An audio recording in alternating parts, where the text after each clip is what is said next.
Good morning my students. કેમ છો બધા? મજામાં? તમે લોકોએ પ્રથમ સત્રાંત પરીક્ષા આપી, ખૂબ સરસ. મોસ્ટ ઓફ બધા વિદ્યાર્થીઓએ પરીક્ષા આપી છે. જે વિદ્યાર્થીઓએ પરીક્ષા નથી આપી તો એ લોકોએ આપવી જોઈતી હતી, કારણ કે આપણે 10મામાં છીએ, બરાબર? આપણે ધોરણ 10ની અંદર જેટલા પેપર લખશું એટલા ઓછા છે. એ બાને તમારે પ્રેક્ટિસ થતી જશે, બરાબર? ધોરણ 10ની અંદર આપણે પ્રેક્ટિસ થતી જશે, જેટલું લખીશું એટલું. પણ આપણે ઘણા બધા એવા છે કે જેણે એવું કર્યું નથી, પણ એને આપણે ભૂલી જઈએ. મોસ્ટ ઓફ એવા છે કે જેણે કર્યું છે, અને તમે જે પ્રયત્ન કર્યો છે ને લખવાનો, એ બદલ તમને ખૂબ અભિનંદન. તમે બધાએ બહુ જ સારું કર્યું છે. ઘણા વિદ્યાર્થીઓ મળવા આવ્યા, એની ઉપરથી ઘણાને સમજાવટથી પણ એવું લાગ્યું કે હવે અમારે ભણવાનું શરૂ કરી દેવું જોઈએ, અને ઘણા વિદ્યાર્થીઓએ ભણવાનું શરૂ કરી પણ દીધું. આજે 2-3 ફોન પણ આવ્યા જે લોકોને કીધું હતું કે તમારે મને આટલા ટોપિક તૈયાર કરીને મને મોઢે દેવાના છે. એ લોકોએ ફોન સામેથી કરી અને મને ટોપિકમાંથી મેં સવાલો પૂછ્યા અને એણે મોઢે જવાબો આપ્યા, અને એ બદલ તમને ખૂબ અભિનંદન. તમને તો છે જ કે તમે લોકોએ શરૂ કરી દીધું, મને બહુ જ આનંદ થયો. પણ એની સાથે સાથે તમારા પેરેન્ટ્સને પણ એટલા જ અભિનંદન કે એ લોકોએ પણ એટલું જ ધ્યાન આપ્યું કે બાજુમાં બેઠા કે જેથી ચોપડીમાં ન જુઓ અને તમે તૈયાર કરો છો એનું ધ્યાન રાખ્યું. એ બદલ તમારા પેરેન્ટ્સને પણ ખૂબ જ અભિનંદન. એ લોકોનું પણ કામ એટલું જ સારું કહેવાય, બરાબર? તો હવે તમે લોકો આમ જ ભણો, અને તમારા પેરેન્ટ્સ માટે તમારે ભણવાનું છે, કારણ કે એ બિચારા મા બાપ આપણી માટે ઘણી તકલીફો વેઠે છે, જેથી આપણે ભણી ગણી અને કંઈક બનીએ, કંઈક સારી જિંદગી જીવીએ. જેવી સ્ટ્રગલ, જેવો સંઘર્ષ એ લોકોએ કર્યો છે એવો તમારે ન કરવો પડે, એની માટેના આ બધા જ પ્રયત્નો એમના છે કે તમને આટલી સારી શાળામાં મૂક્યા છે અને તમને આટલા સારા શિક્ષકો ભણાવે છે. બધા જ શિક્ષકો ખૂબ મહેનત કરે છે તમારી પાછળ. તો તમે પ્લીઝ એ મહેનતને શરમાવશો નહીં, તમારા મમ્મી પપ્પાની મહેનતને બેકાર જવા ન દેતા, અને જેમ આ જુસ્સો તમે અત્યારે જાળવી રાખ્યો છે ભણવા માટેનો, એનાથી વધારે ને વધારે જુસ્સો જાળવી રાખો, એવી બધાને શુભકામના છે મારી, બરાબર? તમે સારું કામ કર્યું છે. પેપર હજી મેં નથી જોયા, પણ હા, એક અહેસાસ થયો કે તમે લખતા શીખ્યા. પેપરો 10માના લખવા એ પણ બહુ મોટી વાત છે. એનાથી જ શરૂઆત તમે કરી અને આગળ તમે વધતા જાઓ, એવી મારી ખૂબ બધી શુભકામના છે. એટલે બધા જ વિદ્યાર્થીઓને ખૂબ અભિનંદન. પરીક્ષાઓ બહુ જ સરસ રહી, બરાબર? ઘણા બધાએ નથી આપ્યા, એને આપણે નથી જોતા. જેણે આપ્યા છે એની માટે આપણે જોઈએ છીએ, બરાબર? હવે આજે જે વિડીયો બનાવવામાં આવ્યો છે એ વિડીયો એ રીતનો છે કે સરકારશ્રીએ જે રદ કરેલો અભ્યાસક્રમ છે, એ અભ્યાસક્રમમાં આપણને ઘણી બધી સમજણ નથી પડતી. કારણ કે વિજ્ઞાનમાં જો દરેક વિષયના શિક્ષકો પોતાના વિષય વિશેના અભ્યાસક્રમ તમને કહેશે કે કયો રદ થયો છે, કયું ભણવાનું છે, કારણ કે એ દરેક વિષય શિક્ષકને જ ખબર હોય. હું દરેકનો કહી ન શકું, એટલા માટે હું તમને જે કહું છું એ મારા વિષયનું, એટલે કે વિજ્ઞાન વિષયનું, બરાબર?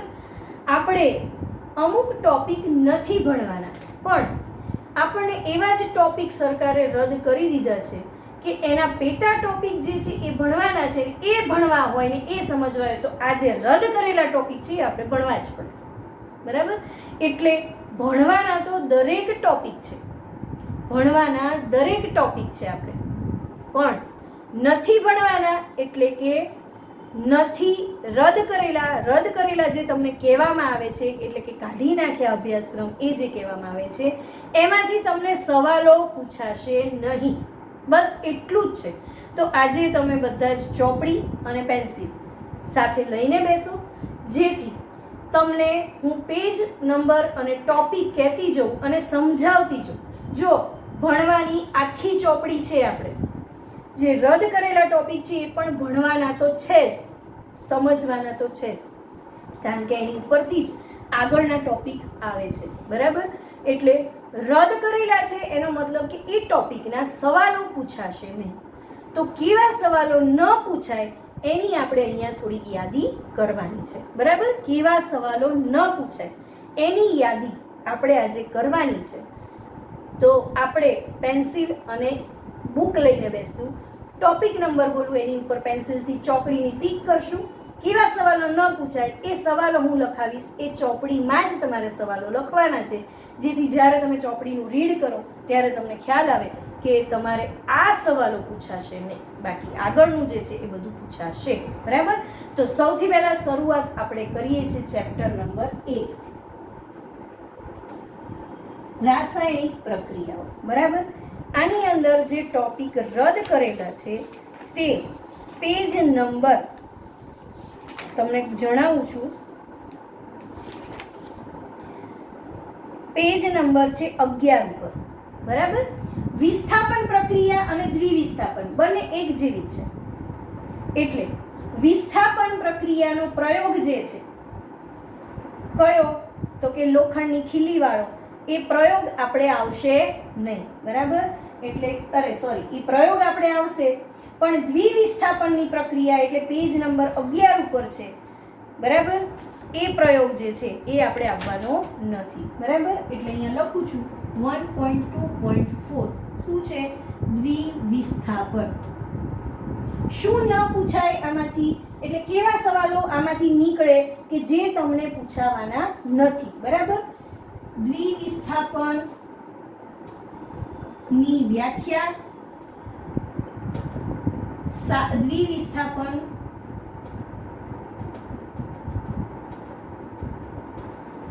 સમજાવતો પ્રયોગ.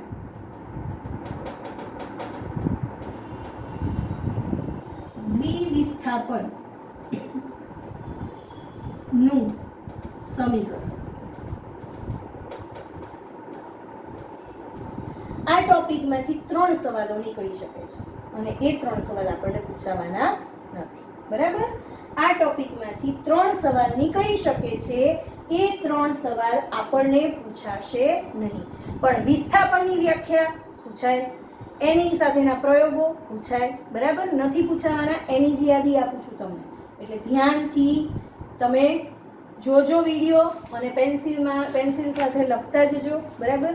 એની પછીનો ટોપિક જે છે એ છે, આપણે આ બધા ટોપિક ભણી જ ગયા છીએ. બરાબર? ખાલી સવાલો આવા જે છે આ ટાઈપના સવાલો નહીં આવે. પછીનો ટોપિક છે 1.2.5 વાળો, ઓક્સિડેશન અને રિડક્શન. આ ટોપિકમાં બધાને બહુ જ ભૂલો થઈ હતી ને, ઓક્સિડેશન અને રિડક્શનની વ્યાખ્યામાં. બરાબર? એટલે શું નહીં પૂછાય? વ્યાખ્યા. બરાબર? પછી કોપર ઓક્સાઇડનો પ્રયોગ. આ તો મોસ્ટ આઈએમપી હતો, કારણ કે બોર્ડમાં પૂછાયેલો છે આ પ્રશ્ન, પણ એ પ્રશ્ન કાઢી નાખ્યો. બરાબર? કોપર ઓક્સાઇડનું રિડક્શન વાળો પ્રયોગ પૂછાશે નહીં. બરાબર? એની સાથે જે સમીકરણો છે એ પણ નહીં પૂછાય.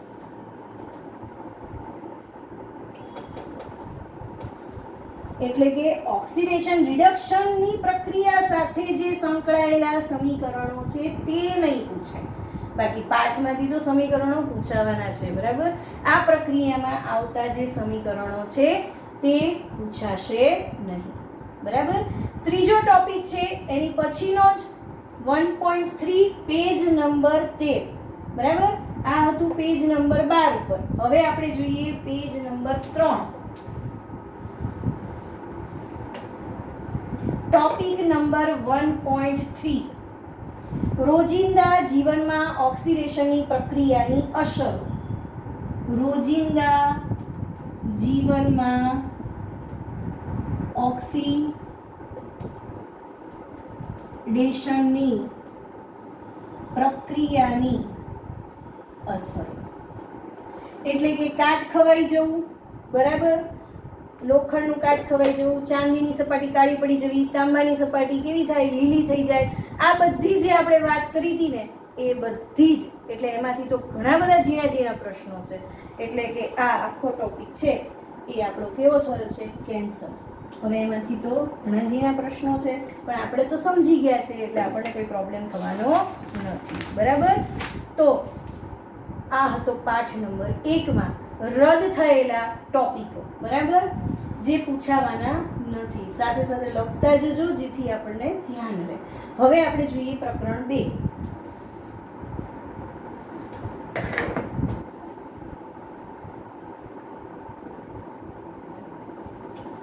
પ્રકરણ 2 એની અંદર એસિડ બેઝ અને ક્ષાર વાળો જે ટોપિક છે આખો. બરાબર?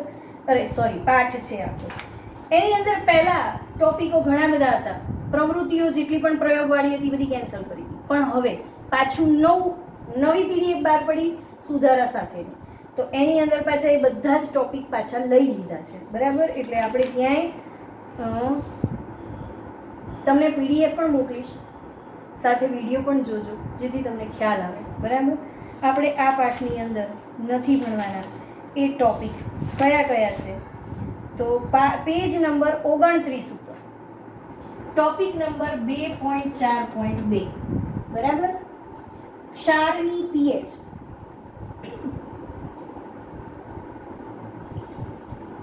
પીએચ વાળો ટોપિક તો ભણવાનો છે, પણ એમાં ફક્ત ક્ષારની પીએચ ભણવાની નથી. બરાબર? સામાન્ય ક્ષારમાંથી મળતા રસાયણો એની પછીનું છે 2.4.3. સામાન્ય ક્ષારમાંથી મળતા રસાયણો કયા છે? ધોવાનો સોડા, ખાવાનો સોડા, એ ટોપિક કરવાનો નથી. બરાબર? એની સાથે વિરંજન પાવડર, ધોવાનો સોડા એ પાછું કરવાનું છે. બરાબર? પ્રયોગ નથી. પછી એની પછી છે 2.4.4. 2.4.4 વાળો ટોપિક. બરાબર? શું છે? શું ખરેખર ક્ષારના સ્ફટિક શુષ્ક છે? શું ખરેખર ક્ષારના સ્ફટિક શુષ્ક છે? એટલે આ હેમીહાઇડ્રેટ વાળો સવાલ જે વારે વારે પૂછાય છે, પ્લાસ્ટર ઓફ પેરિસ એટલે શું, હેમીહાઇડ્રેટ એટલે શું, એવા જે સવાલ વારે વારે પૂછાય છે, જીપ્સમનું અણુસૂત્ર એટલે શું, એ પૂછાશે નહીં. તો તમને કઈ વસ્તુ નહીં પૂછાય એ એકવાર સમજાવી દઉં. પેજ નંબર 29, 30, 31 અને 32 અને 33 એમાં જેટલું છે એટલું પૂછાશે નહીં. એમાંથી કંઈ પણ નહીં આવે. પેજ નંબર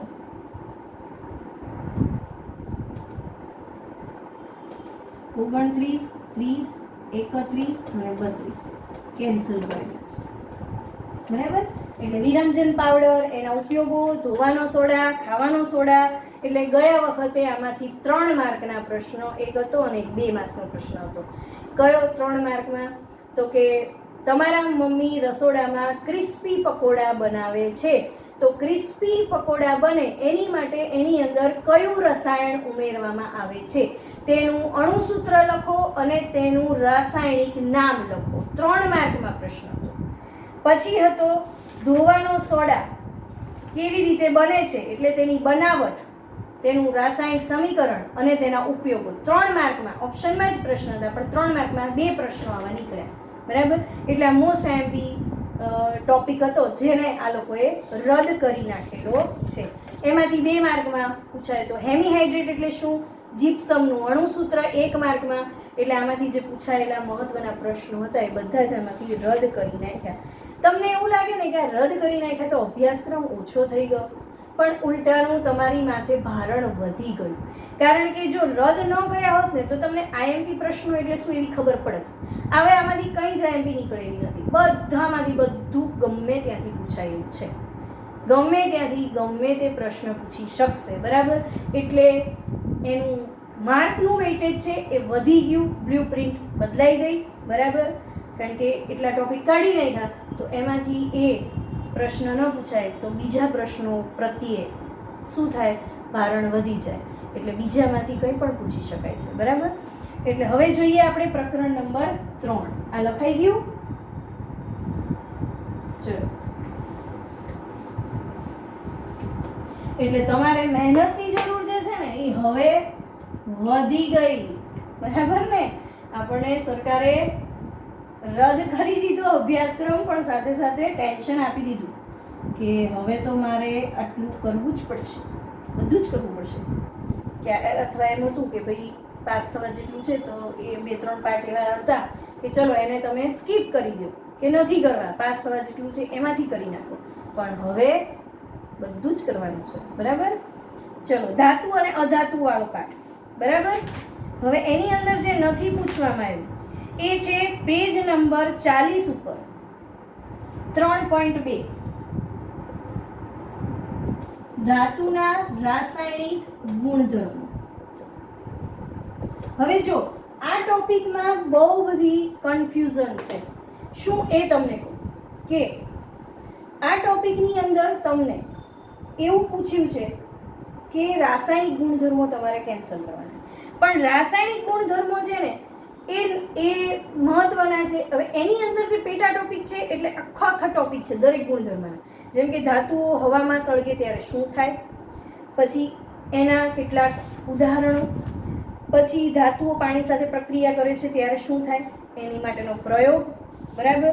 એસિડ સાથે પ્રક્રિયા કરે ત્યારે શું થાય એની માટેનો પ્રયોગ, અન્ય ધાતુ સાથે કેવી રીતે પ્રક્રિયા કરે છે, પછી પ્રતિક્રિયાત્મકતાની શ્રેણી એટલે કે સક્રિયતા શ્રેણી, બરાબર. એ પાછું બધું જ કરવાનું છે. એ નથી કરવાનું એવું કંઈ જ કીધું નથી. રાસાયણિક ગુણધર્મો નથી કરવાના એટલે કયા એવું કીધું નથી, બરાબર. એનું કોઈ સ્પેસિફિકેશન નથી કર્યું. આપણે તો ભણ્યા જ છીએ રાસાયણિક ગુણધર્મો, એટલે આપણે આ ટોપિક કરવાનો છે, બરાબર. આને આપણે એવું સમજીએ કે આ ટોપિક રદ થયેલો નથી, કારણ કે એની અંદરના જે રાસાયણિક ગુણધર્મો છે એ પૂછાય છે એવા છે. અને જો હું તમને એમ કહું કે તમારે નથી કરવાના, ચલો તમે ના કરો, પણ એ સવાલો એવા છે કે એમાંથી પૂછાઈ શકે. અને જો કદાચ સરકારે પૂછી લીધું તો તમે કહો કે બેન તમે તો ના પાડી હતી.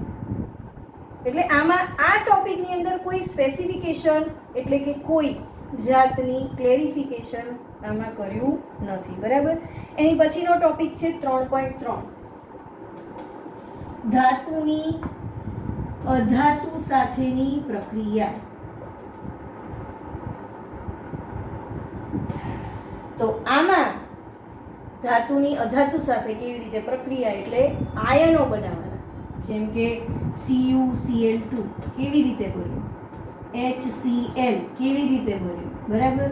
તો આ જે છે એ ટોપિક રદ કરેલો છે, તો એ આપણે ભણવાનો નથી. આયનો કેવી રીતે બને છે એ ભણવાનું નથી. એની પછી આયની સંયોજનોના ગુણધર્મો જે છે એ પણ આપણે ભણવાના નથી. એનો પેટા ટોપિક છે 3.3.1 ગુણધર્મો. એ મોસ્ટ આઈએમપી સવાલ હતો, પણ એ પણ આપણે ભણવાના નથી. એટલે આયન જ બનાવતા તમે નહીં શીખો તો આયનીય સંયોજનોના ગુણધર્મો લખવાની પણ કોઈ જરૂર નથી. આ બંને ટોપિક રદ કરેલા છે, બરાબર. ઓકે. હવે બાકીનું જે છે એ બધું જ એઝ ઇટ ઇઝ છે. ચારણથી અટકાવવાનો ઉપાય બધું જ છે, ખાલી આ બે ટોપિક નથી, બરાબર.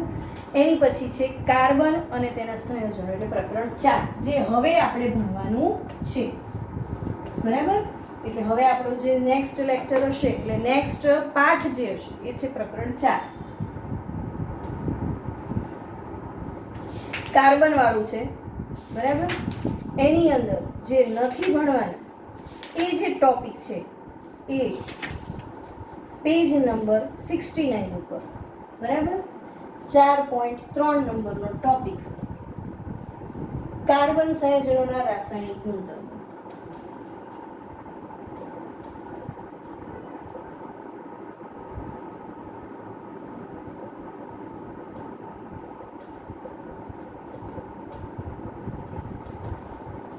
જે આપણે ભણવાના નથી. કાર્બન સંયોજનોમાં દહન, યોગશીલ, વિસ્થાપન, ઓક્સિડેશન એ બધું જ આવે છે, જે ભણવાના નથી, બરાબર. પછી 4.4 ઇથેનોલ અને ઇથેનોઇક એસિડ. આ પણ બે નથી ભણવાના. એટલે કે આ બંનેની બનાવટ, આ બંનેના ગુણધર્મ અને આ બંનેના ઉપયોગો, બરાબર, એટલું આપણે ભણવાનું નથી. એટલે એની સાથે જોડાયેલો પ્રયોગ પણ આવે એટલું આપણે ભણવાનું નથી. તો આપણને આની અંદર સ્પષ્ટ છે, બરાબર, કે આટલું આપણે નથી ભણવાનું. એની પછી છે પાઠ નંબર 5, એટલે કે ચેપ્ટર નંબર 5. આપણે તો એક પણ પાઠ કાઢ્યા જ નહીં. કેવું કહેવાય, બધામાં પાઠ કાઢ્યા, સમાજમાં કાઢ્યા, ગુજરાતીમાં કાઢ્યા, બધામાં કાઢી નાખ્યા. આપણેમાં એકેય પાઠ ન કાઢ્યો. કારણ કે વિજ્ઞાન વિષય જ એવો છે, ગણિત વિજ્ઞાન બંને. ગણિત પણ એટલો જ મહત્વનો વિષય છે કે જેમાંથી તમને અમુક ઉદાહરણો જે છે એ કાઢી નાખીએ, પણ એ ઉદાહરણો જે સૂત્ર ઉપરથી છે એ સૂત્ર તમે કાઢી શકો નહીં, બરાબર. એટલે સૂત્ર તો ભણવાનું, રીત તો ભણવાની, પણ એમાંથી અમુક ઉદાહરણ કે અમુક પ્રકારના દાખલા નહીં પૂછીએ, છગન મગન વાળા નહીં પૂછીએ, પણ ચમન ચોટલી વાળા તો પૂછશું જ. એટલે સરકારની આવી નીતિ છે, તો આપણે એનું માન રાખીએ અને આપણે એટલા સવાલો નહીં કરીએ, પણ ભણવાના તો દરેક સવાલો છે જ આપણે. ઓકે, તો ચેપ્ટર નંબર 5 એની અંદર જે ટોપિક ભણવાનો નથી એ કયો છે? પેજ નંબર 88 ઉપર 5.3.2 આધુનિક આવર્ત કોષ્ટકમાં વલણ.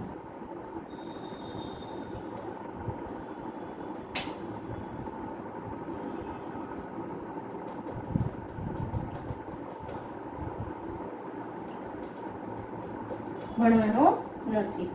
એનું વલણ કેવું છે એ આપણે શીખવાનું તો છે જ તે ભાઈ, પણ ખાલી ભણવાનું નથી. આમાં આ એક જ ટોપિક છે જે નથી ભણવાનું પણ શીખવાનું છે, બરાબર. એના સવાલો આવી શકે નહીં. હવે પાઠ નંબર 6 સૌથી અગત્યનો, કારણ કે સોનાલી બેને આ પાઠ માટે તમારી સાથે બહુ જ માથાકૂટ કરી હતી. શું કરી હતી? હૃદય કરવાનું જ છે. ઊંઘમાંથી ઉઠો તો એ તમને હૃદય આવડવું જ જોવે, શીખવાનું જ છે.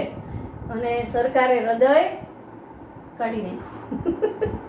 જે મેઇન પાર્ટ તો એ કાઢી નાખ્યો, કારણ કે હૃદય પણ આપણા શરીરનો મેઇન પાર્ટ છે ને. હૃદય ના હોય તો શું થાય? જીવી જ ન શકીએ એક સેકન્ડ પણ નહીં, બરાબર ને. તો સરકારે આ પાઠમાંથી જે કાઢી નાખ્યું છે એ છે વહન. વહન આખું જ, એટલે કે વહનની અંદર વનસ્પતિનું વહન અને પ્રાણીઓમાં વહન એ આખું જ આવી જાય. પેજ નંબર 105 ઉપર ટોપિક નંબર 6.4 વહન. આખો ટોપિક કાઢી નાખ્યો છે, વનસ્પતિનું વહન અને પ્રાણીઓમાં વહન. વનસ્પતિનું વહન એટલે કયું? તો કે વાયુઓ કેવી રીતે એક જગ્યાએથી બીજી જગ્યાએ પહોંચાડે, પાણી કેવી રીતે પહોંચાડે, તો એનું ખોરાક કેવી રીતે પહોંચાડે એ. અને મનુષ્યનું વહન એટલે કે હૃદય. હૃદયના એક પણ સવાલ પૂછાશે નહીં. સાથે સાથે ફેફસામાં ઓક્સિજનનો, રુધિરનો પ્રવેશ, એટલે કે ફેફસામાં કેવી રીતે લોહી જાય છે, શુદ્ધ કેવી રીતે થાય છે, અને પછી કેવી રીતે એ શરીરના બીજા અંગોમાં પહોંચે છે, એ આખું કેન્સર. પણ શીરા અને ધમની આવશે, બરાબર. ત્રાકકણો, શ્વેતકણો, રક્તકણો એ ત્રણેય વિશેની માહિતી પૂછાશે. લસિકા એટલે શું પૂછાશે. બીજો ટોપિક છે વનસ્પતિનું વહન, પેજ નંબર 108 ઉપર 6.4.2 વનસ્પતિમાં વહન. એ જે મેં આપણે હમણાં વાત કરી, આ બંને ટોપિક કેન્સલ થયા છે, બરાબર. બાકી બધા જ ટોપિક છે. ઓકે, સમજાય છે ને? હવે જોઈએ પ્રકરણ 7. ભાઈ આમાંય બહુ મહેનત કરી હતી યાર, મગજ ને આ તે બધું. કા હવે આની અંદર જે ટોપિક કાઢી નાખ્યો છે એ છે પેજ નંબર 119 ઉપર 7.2 વનસ્પતિઓમાં સંક્રિયા.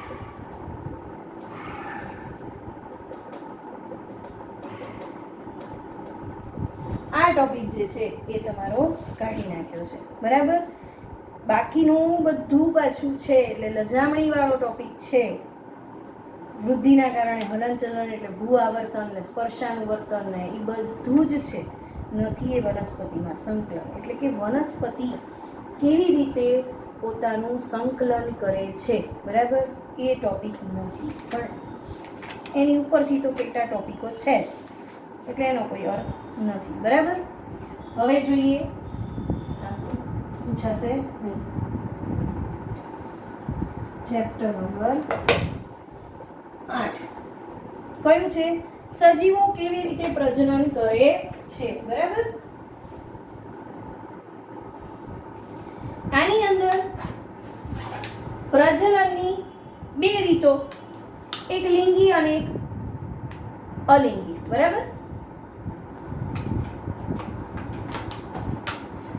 તો લિંગી પ્રજનન પદ્ધતિ ક્યાં આવે? અલિંગી પ્રજનન પદ્ધતિ ક્યાં આવે? લિંગી એટલે અલિંગી એટલે શું? આટલી વસ્તુ તમારે સમજવી પડે, બરાબર. નહીં પૂછાય એ કયા છે તો કે પેજ નંબર 129 ઉપર ટોપિક નંબર 8.2 એકલ સજીવો દ્વારા ઉપયોગમાં લેવાતી પ્રજનન પદ્ધતિ. એકલ સજીવો દ્વારા ઉપયોગમાં લેવાતી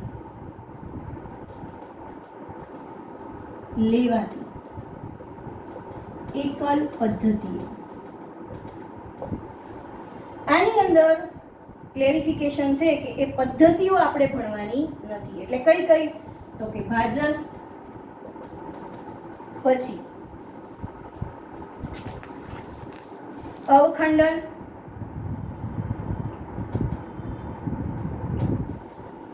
પુનર્જનન, બરાબર, આટલી વસ્તુ, અને કલિકા સર્જન.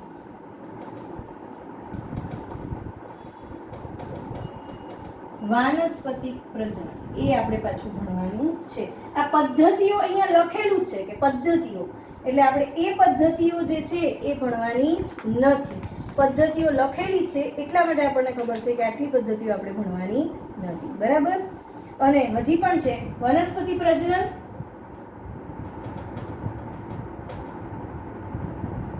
અને બીજાણુ સર્જન.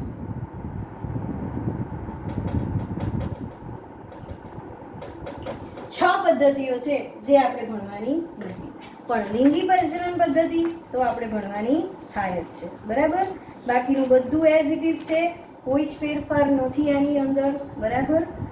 તો આટલી વસ્તુ નથી ભણવાની, બાકી બધું જ ભણવાનું છે આપણે. આ પદ્ધતિઓના જે ટોપિક છે એમાંથી આ ટૂંકના સ્વરૂપે જ પૂછાય છે, આ જ સ્વરૂપે પૂછાય છે, બરાબર. કે બીજાણુ સર્જન વિશે માહિતી આપો, અથવા તો આ 4 માર્કનો આખો પ્રશ્ન છે, આખો 2018 ની અંદર આ 5 માર્ક, ત્યારે 5 માર્ક હતા, બરાબર. 2018 માં આ આખો પ્રશ્ન પૂછાયેલો છે, બરાબર.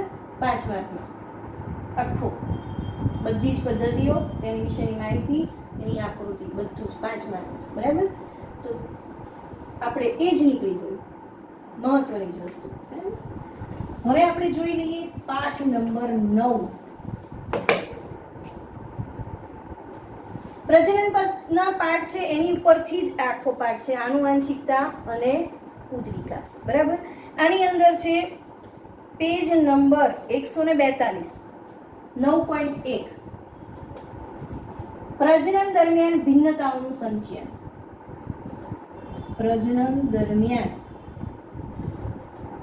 ભિન્નતાનું સંચયન, બરાબર. આ ટોપિક અને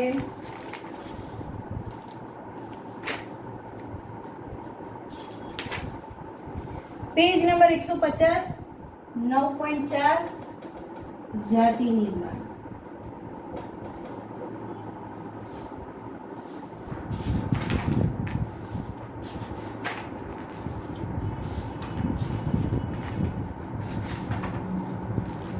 નવ પોઈન્ટ 6 ઉદ્વિકાસ ને પ્રગતિ સમાન ન ગણવું, બરાબર. આટલા ટોપિકમાંથી સવાલ નહીં આવે, પણ આપણે ઉદ્વિકાસ ભણવો હોય તો આપણે આ બધા જ ટોપિક ભણવા પડે. જાતિ નિર્માણ કેવી રીતે બને છે, જાતિ કેવી રીતે થાય છે એ ન સમજાય તો પ્રજનન પણ ન સમજાય આપણને, બરાબર.